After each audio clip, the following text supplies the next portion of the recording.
depuis 2011 le 5 septembre 2011 ñu ngi fii di fi jànkonte loo xamante ne kenn xamul loolu nu mu doon fii am nañu fi dee am nañ borom cancer yi xaw ma borom asma yi ñoom ñëpp ñu ngi hôpital actuellement tey ci suba si nag lu ñu gën a naqari su fan yi yëpp kenn du nelaw dañuy nekk fii kenn mënul nelaw kenn mënul def dara ñun ñëpp ñu ngi fii nag sonn nañu bay bëgg a dee léegi tey ci suba ñu suñu doomi xëy di leen di ne bàyyi leen kàmb gi ñuy xeex ak ñoom ñu jël seen jaasi ak seen sémmiñ ak seen weñ di xeex ak ñoom ba gaañ fi suñu benn doom mu ngi actuellement hôpital léegi nag lu ëpp tuuru ñun nag dañoo sës boo poussé nit ki ba mu sës ci miir bi day fippu léegi yéen moo leen ñu seetaanee ba dara xew fii ci gouvernement bi la parce que yéen egsi ngeen fii yéenay jël seen proposition ak seen ni ngeen mën-mën ak utal ñu ay garde corps yoo xamante ne dinañu gardeel suñu fii loolu rek la ñuy leen di ñaan xeexuñu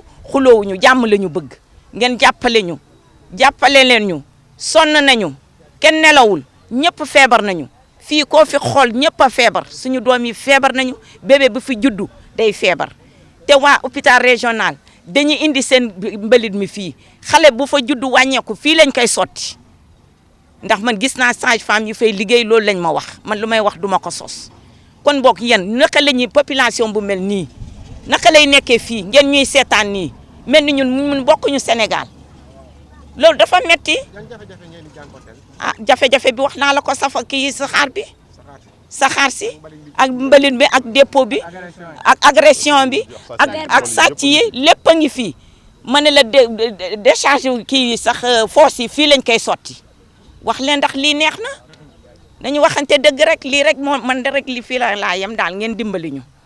suñu ndaje suñu problème mooy saxaar si mooy suñu problème lu war a xale yi jëngu ça fait 13 xoolal fi 13 ans si ginnaaw xale yu bëri judduñu fi ñeneen ay 10 ans depuis 13 ans lañ fi dëkk bu ma fi nee 13 ans parce que damay référé suma bopp man am naa fi 13 ans déjà ma am 14 ans mbalit baa ngi fii suñu kaw gis nga def nañu fi lu ne dem nañu si préfet mu ne moom kiyam bi responsabilité fii la yem Sud-Esat ñun bokkuñu fa dem nañu si gouverneur nee na ñu ñoo fekk si mbalit mi préfet sur kii Sud-Esat foo dem ñu naan du noonu dernière quinzaine de la femme avant kii Covid kii moo fi woote Augustin mooy suñu maire fi moo ñu woote fi mu ne ne kii ñëpp ku nekk ci couverture am moom moo ñu invité journée boobu ñu dem fële Fandène yendu fa pa bii mooy sama jëkk mooy président kii communauté bi fii ma kii collectif bi fii ñu ànd ak moom mu bind beneen lettre découverte beneen lettre ouverte du moins mu dem boobu amuñu woon kii ndox amuñu courant bind na problème courant problème ndox problème mbalit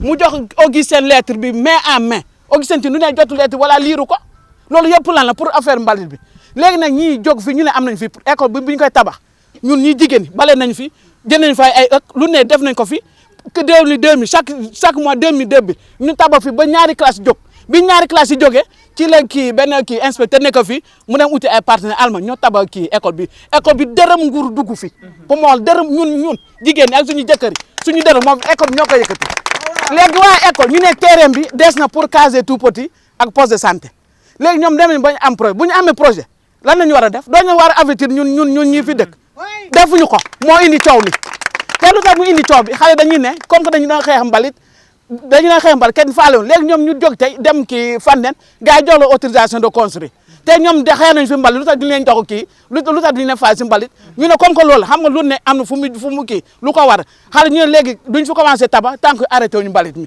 loolu moo indi coow li du dara pour ñu balaa ñu fi tabax ñu arrêté mbalit mi ñu jox ñu solution ñu tabax parce que doo fi tam indi xale bu am kii gi nekk kii nu mu ta kii crèche nga indi ko fi muy nooy saxaar ah léegi bu nooy saxaar du day feebar te almay ñoo nañ fi ren de woote nañu réunion man dem naa réunion ñu ne bu ñu arrêté woon mbalit fii may nañ fi nit ñi 1 an bu ñu arrêté woon mbalit ñoom dañu ñëw raser école bi ñu soit waa dëkk bi utale beneen site ñu dem tabax école xale ñu toxla école bi foofu wala ñu raser école bi nga xam ne problème sérieux la lu tax gars yi jóguñu si ah lu tax gars yi jóguñu si problème bi pour ñu arrêté mbalit ñu tabax école léegi dem na tey ba ñuy xeex tey ba ñu gaañ suñu doom ah da ngay woote kenn du ñëw boo dem ñu ànd dinañu ñëw du ñu ñëw pour lan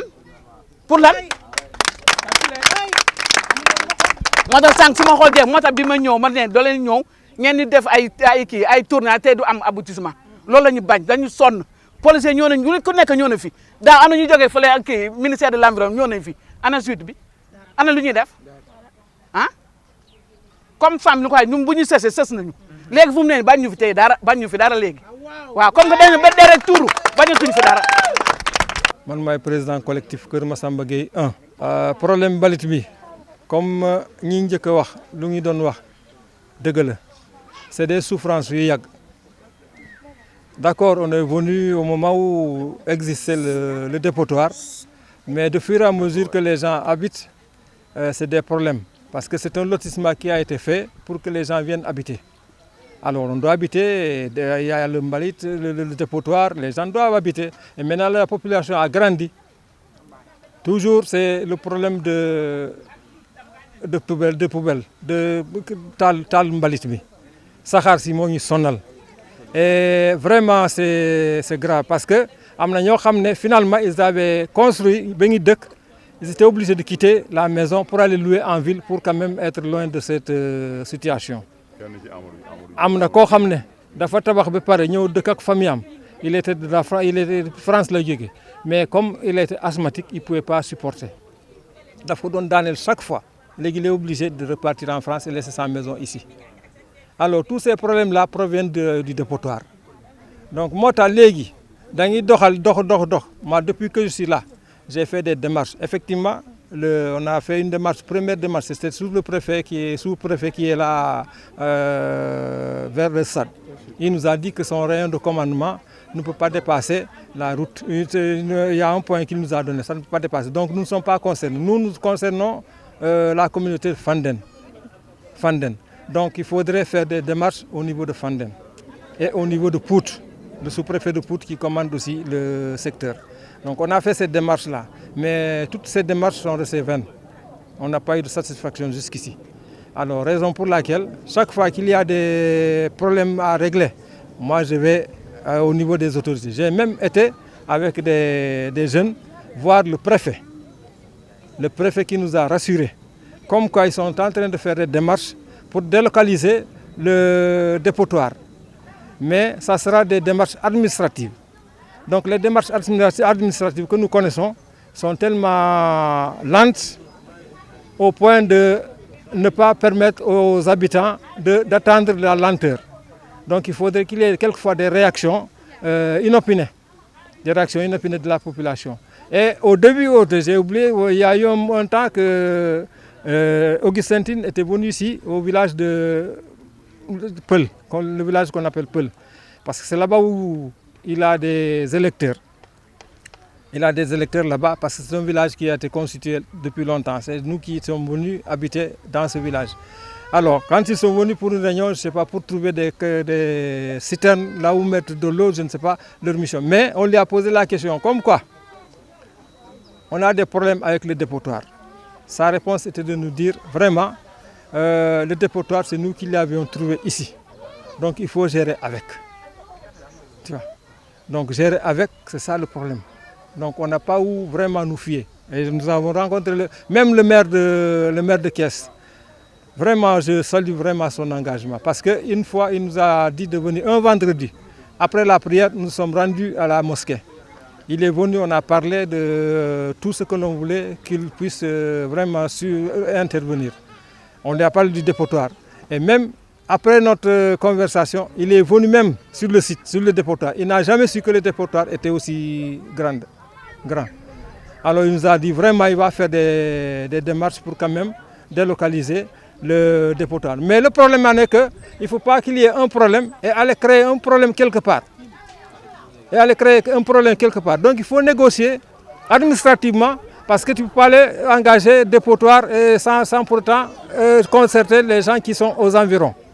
Il faut que ces gens-là, la population aussi, acceptent avant que le dépotoir d'ici ne soit transformé à Lamlam. Et je crois qu'aujourd'hui, avec ce problème-là, quand on a eu des accrochages avec les jeunes et les gens de la poubelle, bon, on a vu le responsable, il nous a dit que d'ici lundi, ils vont délocaliser le dépotoir. C'est déjà réglé parce qu'ils ont eu à voir les habitants de Lamlam, les habitants environnants, on les a fait des papiers administratifs pour qu'ils puissent travailler dans ce secteur. Donc c'est déjà fait. Alors pour le moment, on ne peut que se fier à ça. Mais vraiment, c'est une souffrance, je te dis. C'est une souffrance totale.